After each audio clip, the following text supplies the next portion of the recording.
카카오톡이 갑자기 정지된다는 소식 들으셨나요? 6월 16일부터 바뀌는 새로운 운영 정책에 따라 성범죄, 테러, 도박과 관련된 대화가 오가는 계정은 카카오톡 전체 사용이 차단될 수 있습니다. 이 말 들으시고 많은 분들이 이렇게 말씀하셨어요. 이제 카톡도 검열하나? 우리가 하는 대화까지 다 보는 거 아니야? 그래서 오늘 영상에서는요, 카카오가 어떤 대화를 문제 삼는지, 정말 검열을 하는 건 아닌지, 그리고 6월부터 바뀌는 일상 속 제도 7가지를 차근차근 알려드리겠습니다.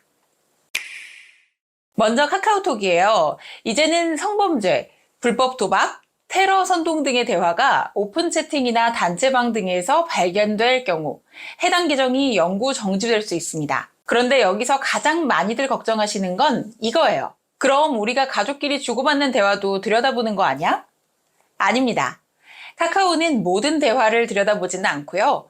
누군가가 신고한 경우 또는 인공지능이 이상 행동을 감지했을 때만 관리자 검토가 들어갑니다. 예를 들어 아동에게 과도한 친밀감을 표현하거나 성적 암시를 지속적으로 보낼 경우엔 AI가 의심 신호를 감지하고 문제 행동으로 간주할 수 있습니다. 그러니 일상적인 대화, 가족이나 지인 간의 소통은 전혀 걱정하실 필요 없습니다. 오히려 불법 범죄를 걸러내기 위한 안전장치라고 보시면 될 것 같아요. 두 번째는 은행 이야기입니다. 혹시 현금으로 1,000만 원 이상 찾으신 적 있으신가요? 6월 1일부터는 하루에 1,000만 원 이상을 출금하거나 입금하면 그 정보가 자동으로 국세청 산하기관에 보고됩니다. 이거 들으시고 깜짝 놀라시는 분들도 계세요. 뭐야, 이제 돈도 맘대로 못 찾는 거야? 정부가 감시하는 거야? 그런데 이건 감시가 아니라요, 이상거래 탐지용입니다. 탈세나 불법 거래를 막기 위한 조치고요. 보통의 생활자금이나 자녀 증여, 부동산 계약 정도는 문제되지가 않는다고 하네요. 단, 현금만 오가는 경우 자금 출처를 설명할 자료가 없으면 나중에 세무조사 대상이 될 수 있습니다. 가급적 이체 기록이나 계약서, 증여 신고 등을 함께 준비해 두시는 게 안전합니다. 세 번째는 전월세 계약입니다. 6월부터는 전세 보증금이 6천만 원 넘거나 월세가 30만 원 넘는 집에 사는 경우 계약일로부터 30일 이내에 반드시 신고해야 합니다. 그럼 이건 집주인이 해야 해요? 세입자가 해야 해요? 하실 수 있어요. 법적으로는 공동 의무지만 보통은 공인중개사나 집주인 쪽에서 처리합니다. 다만 직접 계약하셨다면 정부24에서 세입자도 신고 가능해요. 기존에 살고 있는 사람도 해야 하나요?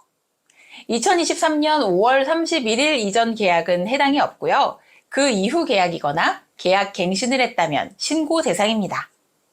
부동산 계약하실 땐 신고는 누가 하죠? 하고 꼭 확인하시고 공인중개사무소에도 처리했는지 문서로 확인받는 게 안전합니다.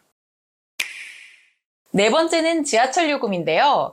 2025년 6월 28일부터 수도권 지하철 기본요금이 인상됩니다. 성인 기준 1,400원이었던 교통카드 요금이 1,550원으로 오르게 됐습니다. 많은 어르신분들께서는 이미 경로 무임교통카드를 사용하고 계시지만 손주나 가족과 함께 탑승할 경우엔 추가 요금이 발생할 수 있겠죠? 근데 수도권만 그런가요?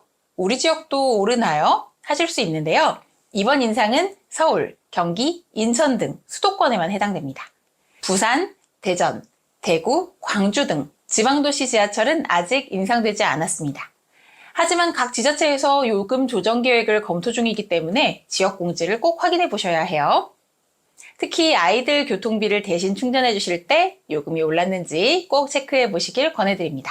다섯 번째는 서울시의 쓰레기 봉투 요금 인상입니다. 2025년 6월 1일부터 서울시에서 쓰는 봉투 가격이 평균 20% 정도 인상됐습니다. 이건 생활비에 직접 연결되기 때문에 조금씩 체감이 되실 수 있어요. 그럼 서울만 오르는 걸까요? 다른 지역도 올랐을까요? 이번 인상은 서울시만 해당됩니다. 다만 경기도와 일부 지방도시에서는 하반기 중 쓰레기 봉투 가격을 조정할 가능성이 있으니까요. 관할구청이나 주민센터에 문의해 보시는 것이 가장 정확합니다. 이제 비용을 줄이기 위해서는 음식물 쓰레기 재활용 분리배출을 철저히 해야겠죠? 여섯 번째는 유튜브 프리미엄 요금입니다. 광고 없이 유튜브를 보시던 분들은 아마 벌써 눈치채셨을 텐데요. 2025년 5월부터 월 1,450원이었던 요금이 14,900원으로 올랐습니다. 그리고 6월부터는 새로운 요금도 도입되는데요. 바로 프리미엄 라이트 요금제래요. 라이트는 뭐가 다를까요? 라이트 요금제는 광고는 제거되지만 음악 재생, 백그라운드 재생, 영상 저장 기능은 빠진대요. 가격은 월 8,900원으로 그냥 영상만 보시는 분들께는 합리적인 선택일 수 있습니다. 가족 계정으로 묶여 계신 분들은 공유 요금제 유지가 나을 수도 있으니까요. 가족 간 요금 확인도 함께 해보시면 좋을 것 같아요. 마지막 7번째는 등기요금입니다. 우체국에서 서류 보낼 때 자주 쓰는 등기 우편 요금이 2,100원에서 2,400원으로 인상됐습니다. 특히 연금 서류나 의료비 환급 신청 등으로 등기를 자주 보내시는 분들께는 적지 않은 변화겠죠? 왜 올랐을까요? 일반 우편도 오른 걸까요? 이번 인상은 5년 만에 조정된 것이고요. 우편 물량 감소로 인한 운영 적자를 보전하기 위한 조치예요. 일반 우편 요금은 그대로입니다. 자주 등기를 이용하시는 분들은 서류를 모아서 한 번에 보내는 방식도 고려해 보시면 좋겠습니다. 오늘 영상에서 소개해드린 6월의 제도 변경 사항.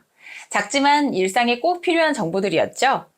혹시 보시면서 궁금한 점이 있으셨다면 댓글로 남겨주세요. 확인하고 도와드리겠습니다. 오늘 영상 도움이 되셨다면 구독과 좋아요 꼭 눌러주시고요. 다음 주에 다시 뵙도록 하겠습니다. 감사합니다.